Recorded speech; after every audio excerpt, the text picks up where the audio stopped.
Hey there, I am Barb Higgins, and this is 1,000 Tiny Steps. In this podcast, I share my stories of love, loss, triumph, and tragedy as I continue to retrace my steps and ponder what led to the death of my daughter Molly. By doing so, I hope to not only help myself, but to bring purpose and possibility to those who listen. If you are ready to laugh, cry, shake your head in disbelief, then tie, buckle, face up, or slip on your shoes and join me as we begin our 1,000 Tiny Steps. Hey everybody, Barb Higgins here, welcoming you to episode 132 of 1,000 Tiny Steps. Welcome everybody. Happy March 14th. Happy almost spring. Happy 7 days to my new year, Nowruz it's called. As I record this, it's Valentine's Day. So it's, a month away from the beginning of spring, but only a month away from the beginning of spring. Yay! In my episode today, on February 6th, I sent an email. I send a weekly email. If you don't get it, you should subscribe. I don't sell anything on it. And in my weekly email, I was talking about my life at the time because my newsletter is sort of a way to keep up with my real-time life along with my Facebook Lives. One of my sentences was this: the more I stay home, the more it feels like I need to stay home. And then I wrote, analyzing that statement is a future blog post or perhaps podcast episode. And it is. So here I am. The more I stay home, the more it feels like I need to stay home. So keep in mind, I'm recording this on February 14th. So I'm in the thick of why I feel I need to stay home. So I've recently talked about watching all these different shows on Netflix, and they're providing unbelievable content for me in terms of relating them to my own life and talking about why these shows resonate. And one of them I watched was Minimalist Living. And what I liked about it was the two gentlemen that created the show both had very personal reasons for living minimally. And I have a very, very profound attachment to things, especially things that connect me to Molly. And so every time I clean my house or do a purge or reorganize a room, always I'm given the choice of, do I throw this away yet? Can I throw this away yet? What do I do with this? And so while the amount of stuff does diminish, I always have to put things in bins that 6 months from now, I'll be able to look at and throw away. I know it makes no sense, especially to those of you that aren't attached to things. But any moms out there that have lost a child, or anyone that's lost someone in a traumatic way that was really close to them or unexpected, things can create a lifeline for you. And I'm getting better at these things. What I've been doing in, recent weeks, which will be a month from now. So what I've been working on is creating an actual bedroom for Jack. We live in a big house. Kenny has a room, I have a room, Gracie has a room. And the fourth bedroom is a walk-through room. So it has no privacy. So a 2-year-old mostly needs to be close to everybody and doesn't need a lot of privacy. Privacy equals danger for an almost 3-year-old boy. So we have a room we call the yellow room because it's yellow. And in my 23 years of living in this house, this has primarily been a nursery and then a playroom. No babies have ever slept in it. We did have a bed in there for a while when Molly and Gracie were first transitioning into their own room, but it didn't stay a bedroom for very long. It's always been sort of a walk-through room and a room where stuff is. When I first started the podcast, I recorded it in there. That will be Jack's room, and I'm going to get a big boy bed for him, have a dresser with his clothing in there, and it mostly gives him some autonomy. His toys are in there now, so he looks at it as his toy room, but it's still full of a closet full of pictures and 2 shelves worth of craft activities and things that belong to Gracie and Molly. And when Molly died, Gracie and Molly were in the process of organizing that room. And so it was just such a influx room. I had a hard time doing anything with it. In the process of moving around and moving things into that room, the other piece is creating an office for myself. And so a lot of the stuff in my downstairs office are on the bookshelves primarily, are children's books. So I moved everything upstairs. When we were first moving everything out of our kitchen, we had to make the dining room our kitchen, diner, living room. And so all the books that I had on the bookshelves in there, I took off so we could use those for dishes and spices and silverware and all that sort of stuff. So I have bins of books everywhere in my office. Now I have room. All those bins of books could go onto bookshelves. I found my running logs. So I didn't find all of them, or I have to go through them more carefully. But I started running in 1981, and I kept a running log until I stopped running, which was 2012 is when I really stopped running. And that's because I really got into CrossFit at that point and realized that running in CrossFit, if I wanted to really be good at CrossFit, I had to back way off from the running. So, like I always say, the universe gives us what we need. Shortly before I found this bin of running logs, I walked in on a conversation between a couple of my friends at the CrossFit gym, Lisa and a guy, Mike. And what they were talking about was journaling and how good it was for them. And my initial response was because it's one of the things I've had a hard time resuming since Molly died, writing things down. I used to write down everything primarily through running logs. But if you look through my running logs from my high school life, they're all narratives of my whole life. They're all examples of me. They include everything. They include the concerts I went to and how drunk I got and who I'm in love with because it was a running log and I just put everything in there. When I first started CrossFit, I wrote down every CrossFit workout I did religiously, you know, 2012, 13, 14, 15, the first 4 months of 2016. And then everything stopped. Molly died. I didn't want to acknowledge that life was going on without Molly. And so I didn't keep a journal. I didn't keep a running log. So now looking back on it, I'm a bit upset that I didn't think to journal, that I wasn't able to journal during that time because I know that my memories of events of that time are shoddy at best. Social media provides me a good snapshot into my memory, as do text messages. And at some point, I'll spend the money to have all of those printed because, boy, is there a second and a third novel in a lot of that information. But I found my running logs. And of course, then I also found other journals. And so it was sort of do I have time to sit down and look at these or not? So I'm organizing everything up. And I realized Jack is taking a nap and I have time now where I can sort of sit. And so I thought, I know what I'm going to do. My next podcast airs on March 14th. So I'm going to look in every running log I have in front of me here to see what I did on March 14th. So I'm not going to go through every single thing for you. But what this illustrates for me is how we track our lives and what's important to us and what we include. And so I pulled out a bunch of running logs. So the first one I found was my 1981 running log. I know I started keeping them in 1980, so I wasn't able to find that one. From 1981 through 2016 is how far I went. I was able to find 28 workout logs.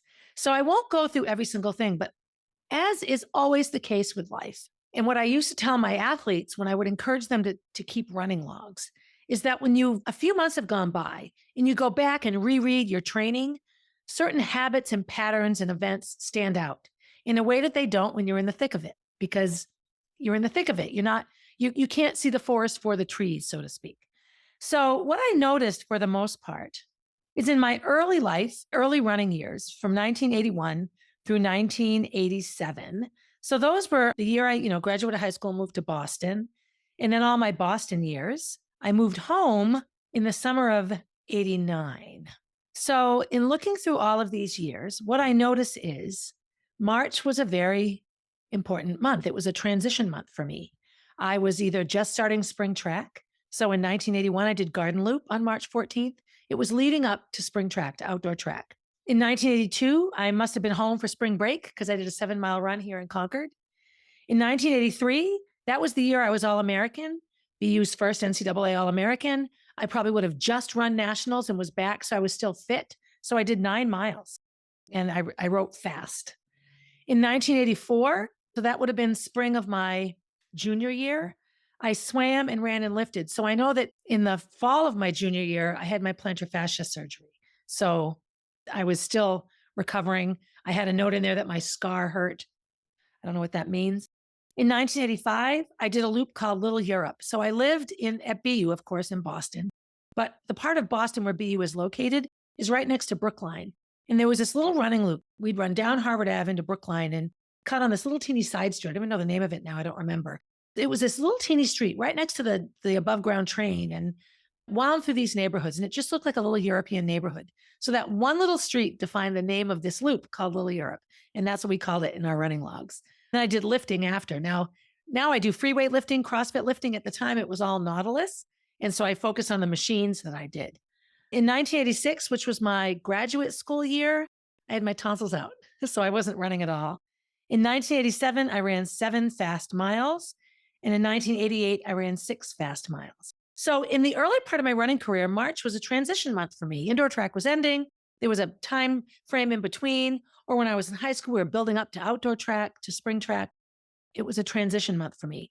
I talked last week about the Baha'i fast and how it's the month of March. And I never fasted at all in high school or college because my job, so to speak, was being a competitive distance runner. I had a full scholarship to college. So I couldn't fast because I couldn't interfere with running fast. I noticed a huge shift. So into the 90s, now I've moved home. So I've sort of retired from super competitive running. I'm no longer sponsored by Nike. I've moved on from that aspect of my life. This is when I first got sober. The first time I really went to AA and committed to not drinking was when I started teaching and working full time as an educator. So in 1990, all the way through 1999, I didn't run ever on March 14th. Now, it didn't mean I wasn't running. It just meant for whatever reasons, I didn't run. So a couple of them were just no run. One of them was hiking with Chaz. Okay, so I was on a hike with Chaz. Chaz was my boyfriend at the time. He's the nurse that unplugged Molly. 1992, up north with Graham. So, okay, that was a change. Okay. 1993, no run, tons of snow. And I remember that year. There was no snow at all for most of the winter. And then from like March 15th to April 15th, all it did was snow. I remember being April 1st, which is significant now because of Molly's birthday. And I was sitting in a swinging chair in my landlord's apartment on North State Street when I lived in the tower, I called it. And it was just giant snowflakes. It was a winter wonderland, and it was April 1st. 1994, no run. 1995. So this is where sometimes a running log or a journal is wonderful. It says Tom Dowling's service. So Tom Dowling was this amazing runner and running coach. He coached some amazing people. I've talked about him in other podcast episodes. And his service was in Warner. It was unbelievable. It was just amazing. And I spoke at it and I talked about how runs with Tom were like a patchwork quilt of the best runners in the state of New Hampshire. Whatever day of the week March 14th was that year, I don't remember now, I went to Tom Dowling's service. 96, I didn't run. 97, second back surgery. So who knows what was going on. Now, in the 90s, I was coaching full time. I do remember going in and out of really being dedicated to my training. I was teaching all day, coaching, dating Chaz. When I was dating Chaz, I remember he was always really good at driving in the car with me. Well, if I had to go running, if it was dark and I hadn't run yet, I think I was still competing a bit for Nike Boston at the time. If I had a tempo run scheduled, I felt compelled to do it. And then 1999, I had more, 98, 99, I had more surgery, bunion surgery. So 1999, bike and Nautilus. That's significant for me because I got really sick and I had bunion surgery and I was on antibiotics. And that's when I conceived baby Gordy. I was on the pill, but I didn't know at the time, I wasn't a health educator yet, that the pill is negated by antibiotics. It's rendered ineffective. So if you take the pill and you're on antibiotics, use a secondary form of birth control. My 80s were every day running in March because it was a time of year that I got ready for outdoor track. In the 90s, I didn't run a single March 14th in all of 1990s. I did not run on that day. That's significant to me now. When I get into the 2000s, and I'm sorry if this is boring, but I'm mostly focusing on the patterns and what was going on in my life. In the 2000s, I'm missing a couple of running logs there, but I know that 2001, 2, and 3, I was pregnant and nursing. Well, in 2000, I ran 3 miles with Kenny, nice and easy, and 4 miles myself. Then I conceived Gracie. So 2001, I was about to have Gracie. I was big and pregnant. 2002, I remember I was coaching then and, but still nursing and all that. Probably didn't run, quite honestly. 2003, I was big and pregnant with Molly, no run. 2004, I did. So 2004, I'm running again. I'm starting to get back into it. Then 2005, bunion surgery. So again, March is a month that I'm either pregnant or nursing or having surgery. March seems to be the month for this, yes. Then I go through a long phase, 1, 2, 3, 4, 5 March 14th in a row where my run was slow and wheezy as an asthma. And I remember having some real big issues around my asthma and going different medications and all that kind of stuff. So it's the season change, right? It makes sense that I might be asthmatic and wheezing. Maybe it's hormonal. I had 2 kids now, or 3, quite honestly. So who knows? I don't know, but I just thought that was interesting. And then we get into 2012, I start CrossFit. And so all my March runs are primarily CrossFit workouts. Why am I sharing all this with you? Looking at these running log entries and then the ones surrounding them, and then the year they took place, so where I was living and what running was in my life, gave me an incredible painting, an incredible landscape of where my mind was in these different decades. The 80s were all about competitive running. Now, the 80s for me were also about partying and living on my own and all sorts of, finding myself in massive therapy. The 90s, again, huge transition, moving back home to a place I thought I would never come. Everything else is more important than running now. And it shows. I didn't go running on March 14th all through the 90s. And I can picture all the different places I lived with my parents, with Cheryl Barassa in the tower. That was one of the reasons, too. 1992, I got real sick. So I might not have run because I was in the hospital. That was March. See, I just remember that right now. And then the 2000s, again, completely different life for me. I'm married to Kenny now, and I'm having babies and coaching and teaching full time, 3 seasons, and really sort of living that white picket fence life. All of these things evoked incredible memories for me, which then got me thinking about journaling and how I journal. So I dug out 2 journals, and I'm not going to read them all. I actually dug out several journals. My most recent journal, I started in 2019. So if you can see me, I'm holding it up. And I kept a journal for quite a while, pages and pages of writing. I got it in the summer of 2019, and I wrote consistently for just under a year. And now the rest of this journal I use as note-taking and everything else. So it's a journal I never finished. I didn't fill it. I didn't fill the book, and I didn't continue journaling. When I think about my life, the number of journals I have in boxes and filing cabinets here, there, and everywhere in my house is probably too many to count, and none of them are full. I have never started a journal and written in it consistently until it was full. When I have a half full journal, instead of picking it up and continuing where I left off, like just starting with my due date, I cast it aside and I start anew. So that was my most recent one. And in the beginning of it, I write. So my journal here is a gift from KK. I know very deeply that I must write. There is so much to write and so much to tell. I've struggled with committing anything to print since Molly died. Okay, that's my excuse for not journaling in 2019. In 1995, yes, a new journal. I never seem to quite fill up the old ones when I get in the mood for a new one. So here it is, January 1st, yet again. I am inclined to recall as many New Year's celebrations as possible. Why? I don't know, but it happens. So let's see. So this was 1995. I listed my New Year's Eves from 94, 93, and so 94 all the way down to 1977. So I just spent time telling you all about what I did on March 14th for the last 25 years of my life. And now here's a bunch of New Year's Eve celebrations with Eric and Megan, with Graham, with Mark Leck, with Chaz, with Sev, with David. Okay, let's just take a moment to just go through from 1989 to 1994. I spent New Year's Eve with a different guy. Okay. I don't know. That's pretty funny. And then before that, it was Sally, Concord Friends, CHS, Sally, babysitting with Jackie Dore. All right. So enough of that. So my point here is all of my life, I've had a hard time committing anything to writing. I've started and not finished more journals than I care to count. Having said that, I have this desire to keep track of things. The journals I do keep are complete and intricate, and I try to recall as many things as I can. Now that I've seen this New Year's Eve thing, I'm going to be inclined to figure out every New Year's Eve of my life. We'll see how I do. This got me to thinking because it just seemed podcast episode worthy. And the title of this, The More I Stay Home, the More I Need to Stay Home. Basically, all of this slowing down and just stopping the running around and taking a breath and taking a look at my surroundings and how they look and what I'm surrounded by and what's helping me and what's hindering me is finding things like this, right?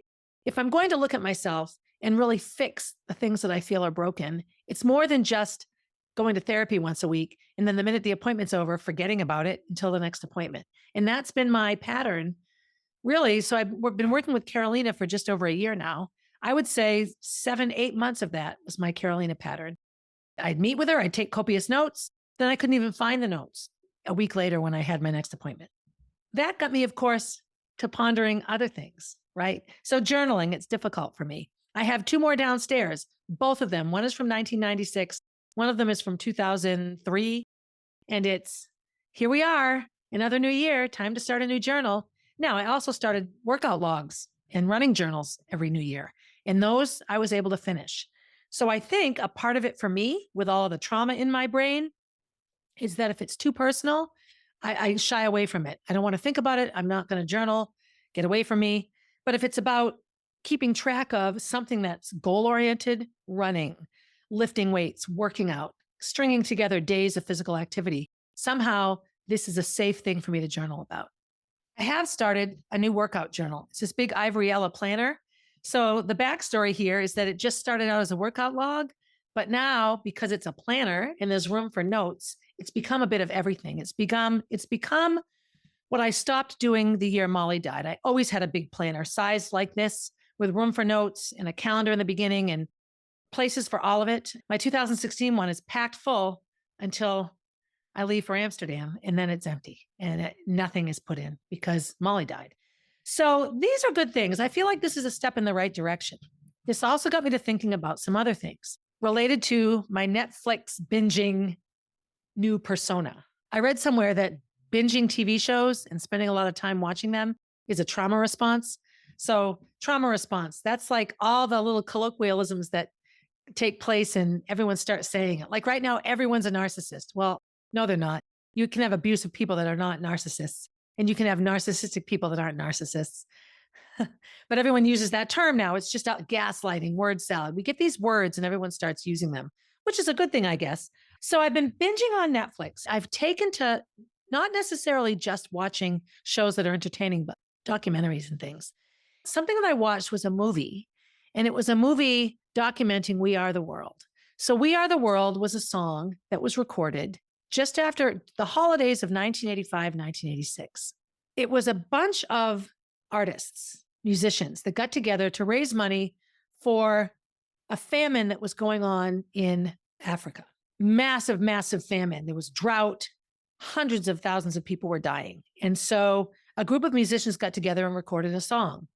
We are the world. We are the children. So Google it. That's what I'm going to sing for you. And it was an album. I have it in my bin of albums, actual vinyl in my barn. And the documentary just talked about how extraordinary it was. It was recorded the night after the Grammys, or it was the American Music Awards at the time, is what it was called. So all these musicians arrived after a night at an award show on live TV at like 10 at night, and they recorded until about 8 in the morning. They pulled an all-nighter.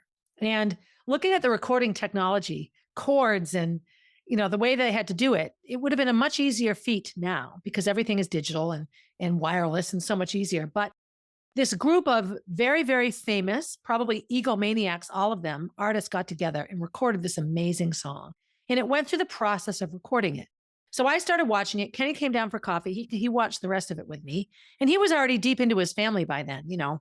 He had 2 sons already. Katie was on her way. He wasn't in the same place I was. This was a profound song for me. And I remember buying the album. My favorite memory of this song is when I was teaching at Clapp Elementary School in Woburn. So it would have been Christmas of 87. We used the song. I had the kids, I choreographed a dance and lip sync to the song.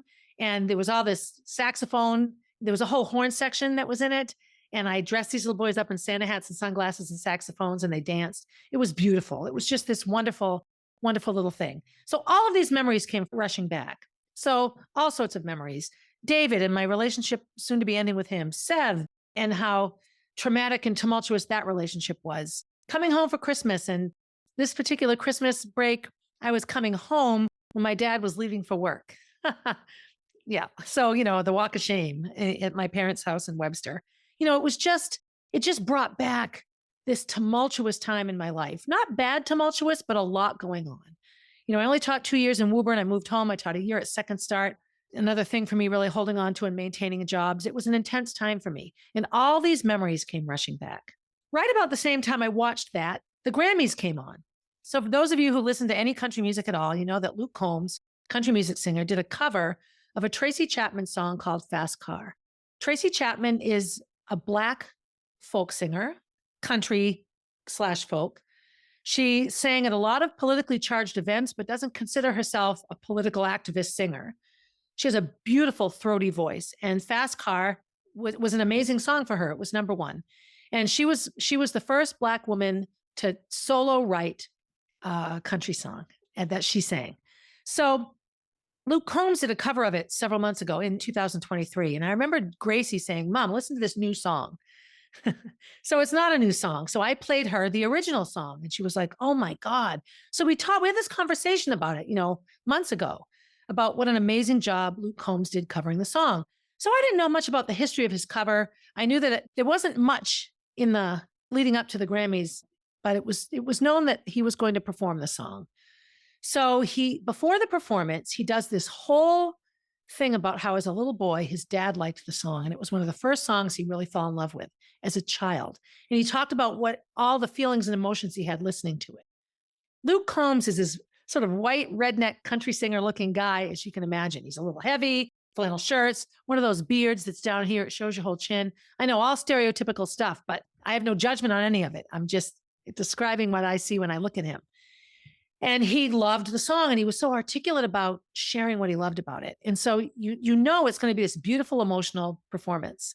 So then the stage is dark and the lights come up and you hear music and you see hands and the camera comes up and it's Tracy Chapman. So I'm getting emotional now. I started bawling. So Gracie's sort of looking at me like, Mom, why are you crying? I'm like, it's Tracy Chapman. So again, this particular song in her voice, and they did a duet and it was unbelievable. She sang a verse, he sang a verse, they did the chorus together. She sang a verse, he sang a verse, they did the chorus together. The looks of love that they gave each other, she looked at him like she was proud of him and happy that he got love out of her song. He looked at her like, oh my God, Santa's real. Like it was, you couldn't hide it. So the song was beautifully performed. And again, it brought me back to 1988, 87, 88, right back to the time of We Are the World.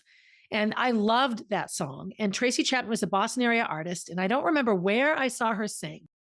And she was amazing. And I loved her. I loved it. I bought the CD. I still have it in my front hall downstairs on my CD shelf. All of these things got me into this sort of tizzy of emotion, right? Because music in the wake of Molly's death has been impossible for me. Just really, really difficult and impossible. But an important piece of all of it. So I remember as a child, in the throes of, sexual abuse and alcoholism in my family and divorce and remarriage and all of the things that were going on, music was an escape for me and how it continues to be, which marries into another major event in my life right now, which is returning to tap dancing. When Molly and Gracie got deep into dance and I lost my job, running was no longer a part of my life in coaching and I had all this free time. And if I was just sitting home, my likelihood was that I would drink. And so I signed up for a recreational tap class and I stuck with it and I did it for the whole year and was in the recital. This was 2009. And then I lost my job. And so 2010, 2011, I got into the competition side of it. So I tap danced 2 times a week and I kept with it through 2013. And then I stopped. So 13, 14, 14, 15, 15, 16, and then all the way through Molly's death. I didn't dance anymore. I don't remember why I stopped. I think I was getting super busy with work.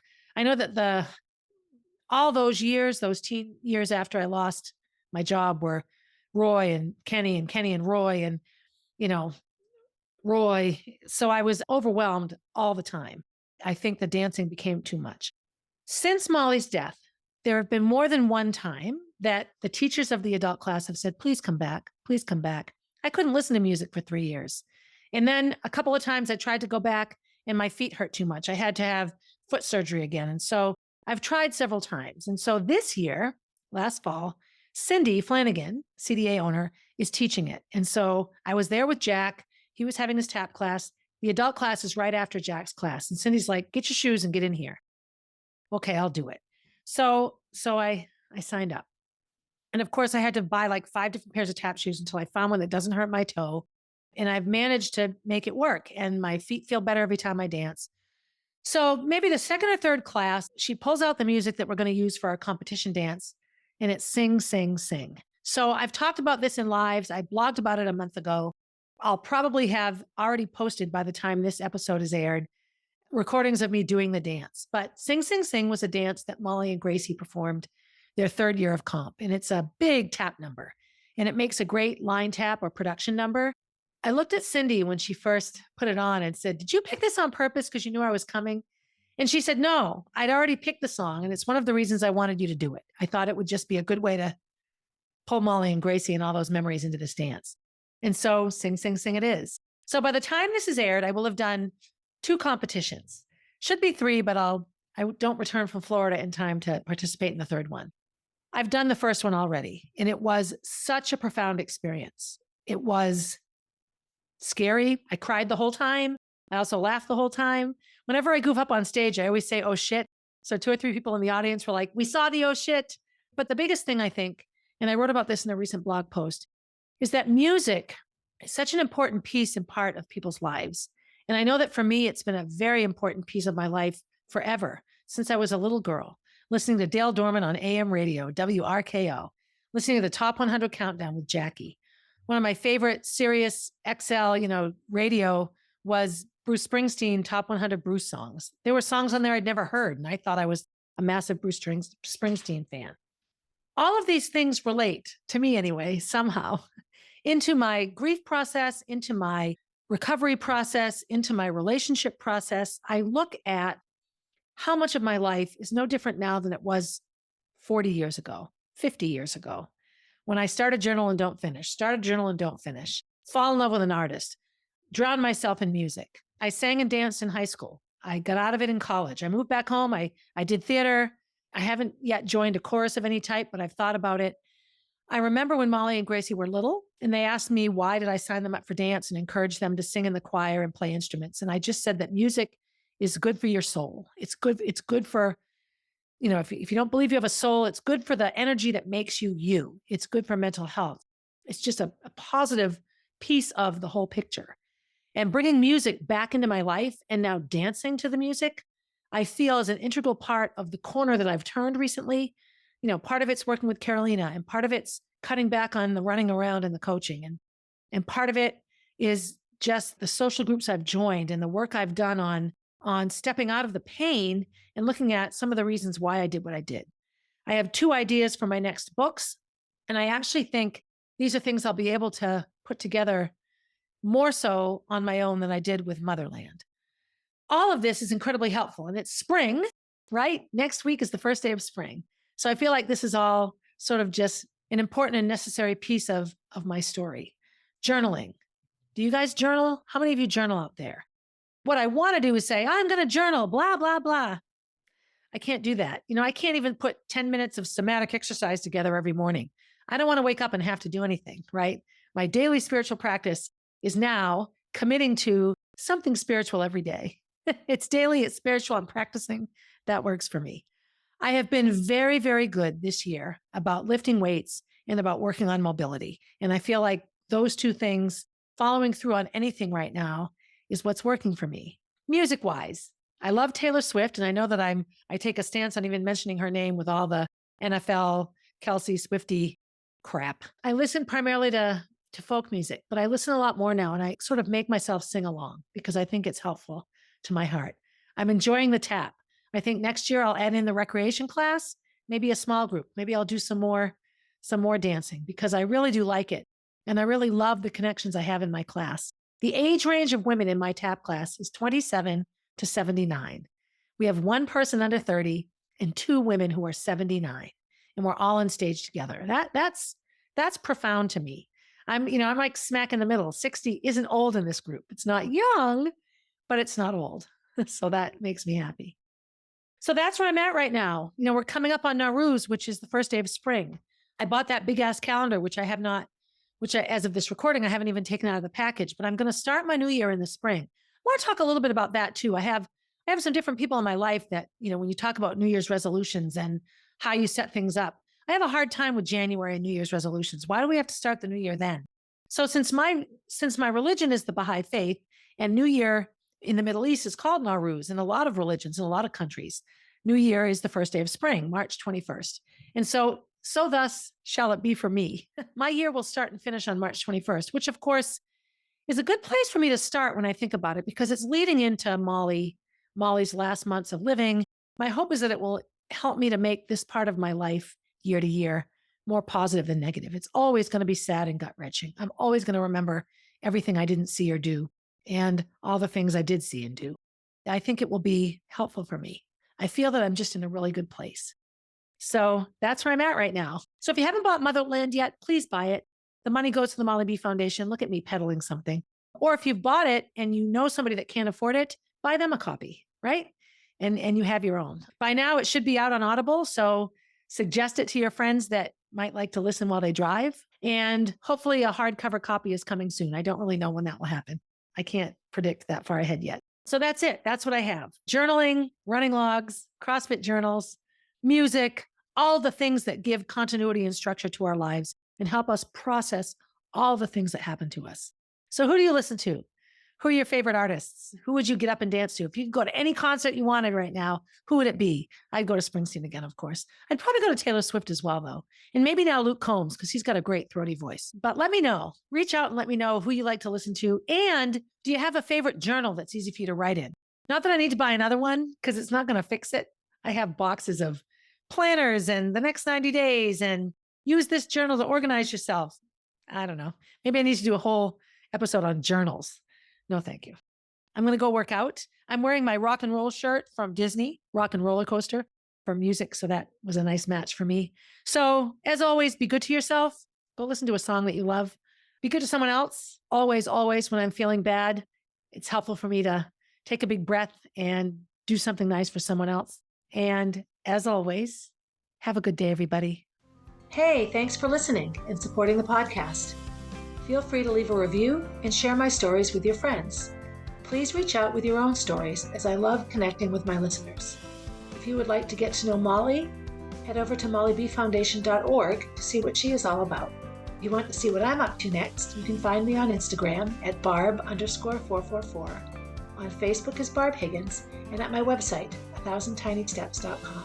And while you're there, sign up for my newsletter, a weekly way to find out what's up in the life of Barb Higgins.